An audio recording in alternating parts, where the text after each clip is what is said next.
Welcome back to Ask an Innovator.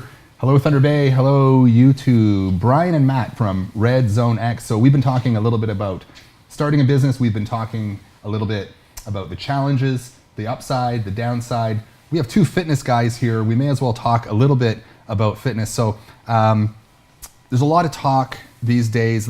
Let's take a quick look at the fitness industry very quickly. I was doing a little bit of research. The fitness industry is referred to as the next $1 trillion industry, and here's how it's broken down. Beauty and anti-aging, $697 billion. Fitness, mind and body, $390 billion. This is kind of your category here. Diet, nutrition, and weight loss, $277 billion. So between the beauty, the fitness, and the diet, where do you guys fit in? Definitely not beauty. Not Not there. on. Yeah. No, not there. Yeah, a mixture between the fitness and the diet. I mean, they have to play a role. It has to be. I mean, I forget the stat is 80-20. Most people throw around. I think it's closer to 75-25. But I mean, the nutrition has to be there. So for us, just to ignore it would be a huge mistake, because our best way of advertising ourselves is through results. And when people get results, people ask where they got those results from. So, you know, we could have a lot of people gaining a lot of muscle, but you can never see that muscle because they got so much body fat hiding it. So when we're able to integrate nutrition and physical fitness into kind of, you know, one spectrum and just be able to really, you know, change somebody's life, change it. We're not pushing diets. We don't push a lot of, you know, these 12 weeks to your makeover and we're just trying to completely restrict calories. We're trying to do things in a healthier fashion, because a lot of these people have been with us for 3 to 4 years. So we want to show sustainability. But I think, in my opinion, that has to come from both the fitness side and the nutrition side. We only see these people for 45 minutes a day.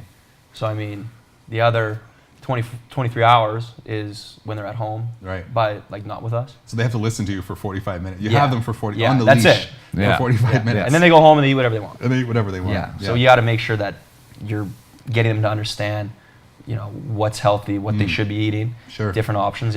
So if you look at it, say, percentage-wise, out of 100, what's the ratio in terms of importance of diet, say, versus exercise? Is one more important than the other?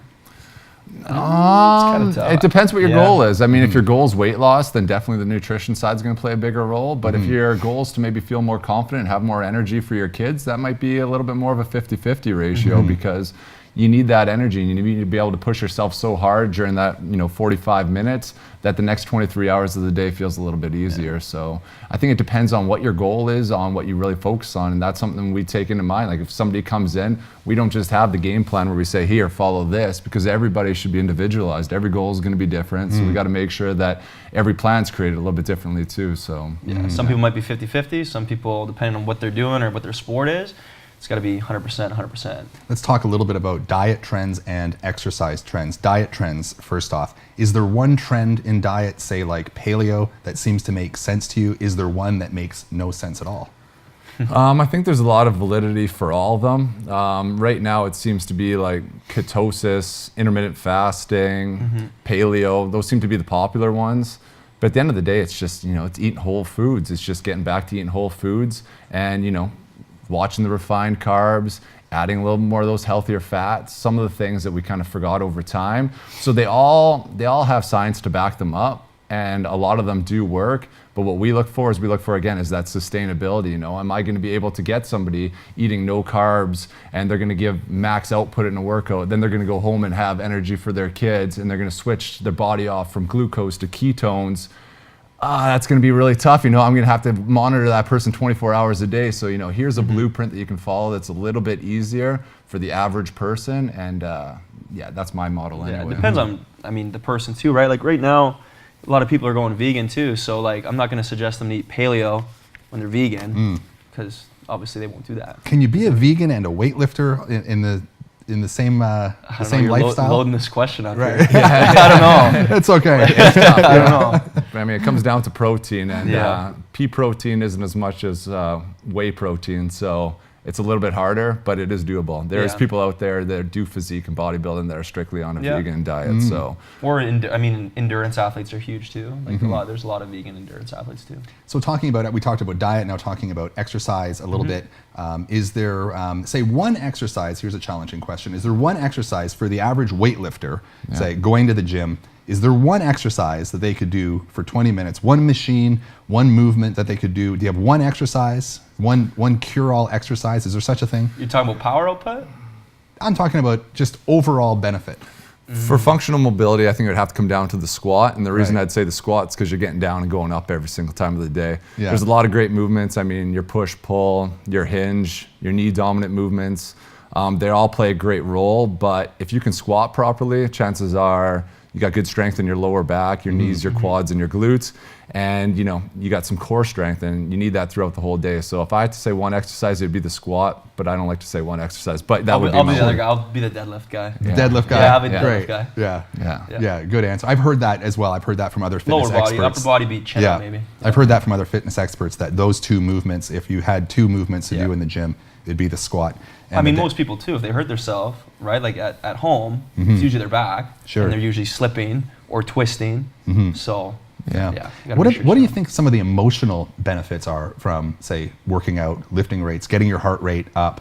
Do you see emotional benefits from people as well? Do people consult you for emotional or, say, psychological benefits of exercise? Well, it's a stress both, yeah. release. Yeah, I Oh, mean, yeah. you're creating that dopamine in the brain. You're creating that feel-good medicine. So, for somebody that, for instance, a weight loss client, they go and use that food as their outlet. At the end of the day, a lot of those people are eating that just to create that same sense of dopamine in their brain. That even though it's only 5 minutes, it's that moment of, okay, the day's done. I'm going to have this. People do that with us. They come in for a 45-minute workout. The next hour to two, they feel great. They feel more powerful. It's just a longer lasting type of high. Yeah. You guys are clearly enthusiastic about what you do. Going back to the beginning of the show a little bit here now, we talked about how important it is to do something that you enjoy. You clearly enjoy it. Could you ever imagine yourself, say, running a business that you didn't enjoy? No. No, No way. it's just too much. You're there all the time. I mean, yeah, we're there 6 out of 7 days. It used to be 7 out of 7 days. So it would eventually come crashing down. Right now, we still go to work the same as we did 2 years ago. Yeah. So it's enjoyable. There's always new people coming in. There's always new challenges. We're just getting into the process of now hiring people. So there's always something going on. It doesn't seem like it's ever going to slow down, but I mean, we love it. I mean, yeah. A couple people look at work different ways. Leaving work at home or living your life in one holistic type of cycle. Do you bring your work home? Do you bring your home to work?